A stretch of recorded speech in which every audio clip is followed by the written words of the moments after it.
Bismillahirrahmanirrahim. Baiklah, dalam kesempatan kali ini kita akan membahas soal latihan ekonomi produksi pertemuan ketujuh. Nah, langsung aja ini pembahasan secara umum sih. Langsung aja ya.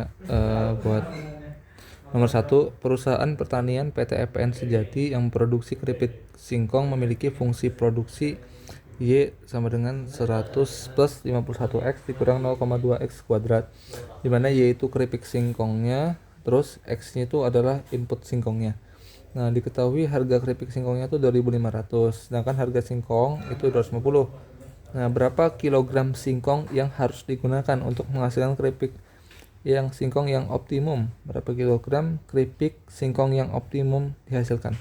Nah, di sini yang ditanya adalah X bintang sama Y bintang, di mana keduanya ini optimum. Optimum itu maksudnya beda sama maksimum. Kalau optimum itu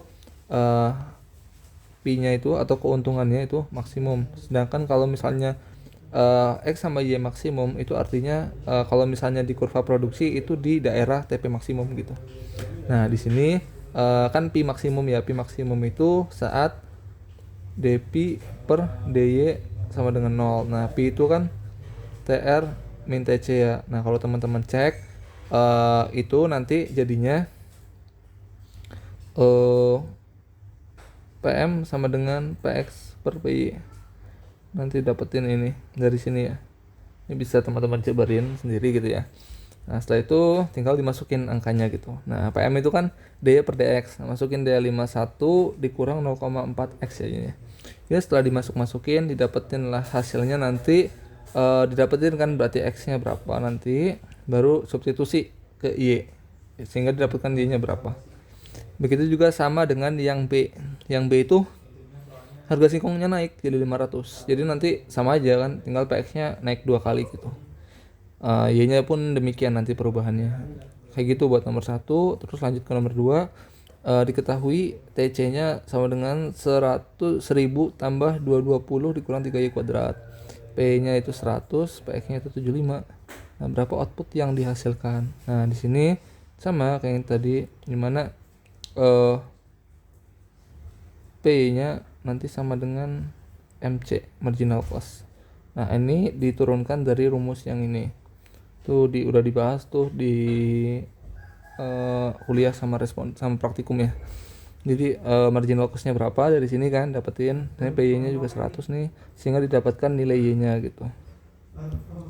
Nah, lalu misalnya kita ditanya input optimumnya berapa sih, input optimumnya gitu.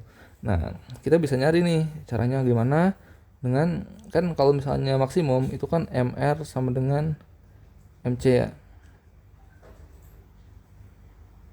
Nah, buat MR sendiri itu kan DTR per D, atau sebenarnya bisa juga pakai ini sih, konsep biaya variabel. Variabel kan biaya variabel di situ TVC-nya 220Y dikurang 3Y kuadrat kan. Nah, TVC ini variabel ini rumusnya kan PX kali X ya, 10Y dikurang 3Y kuadrat. Nah, nanti X-nya dapat kan jadinya berapa gitu dari sini. Kayak gitu. Nanti dapat berarti dapat ya output optimumnya gitu. Nah, lanjut yang nomor 3. Nah, nomor 3 itu fungsi TC sama dengan 120Y dikurang Y kuadrat tambah 0,02Y pangkat 3. Yang ditanya berapa output pada saat biaya per unit mencapai minimum. Nah, biaya per unit ini itu ATC. Nah, ATC di sini berapa? 120 dikurang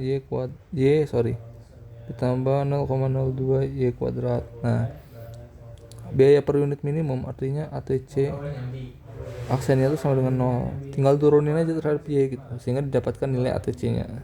Didapatkan nilai Y-nya. Nah, terus hubungan MC sama AVC apa? Nah, jadi MC itu motong AVC ketika nilainya AVC minimum gitu. Nah, pembuktian, kita harus membuktikan nih apakah benar gitu. Nah, ini kan Y-nya didapatkan nilai Y sama dengan 25. Nah, substitusi deh ke MC sama ke AVC gitu. Nah kebetulan ini sama dengan TVC, AVC-nya tinggal dibagi aja gitu, seperti itu. Terus yang terakhir ini diketahui fungsi produksi Y sama dengan 68 tambah 0,8 X dikurang 0,002 X kuadrat, yaitu sorghum dan X nya itu pupuk, X nya input ya, Y nya outputnya. Tentukan jumlah optimum pupuk, jumlah input optimum yang digunakan nih dari perbandingan harga sama ini. Nah kita kan tadi udah tahu ya bahwasanya PM sama dengan PX per PY, ini dalam kondisi optimum nih input sama outputnya. Nih, jadi tinggal masukin aja di sini kan ini X, ini Y-nya.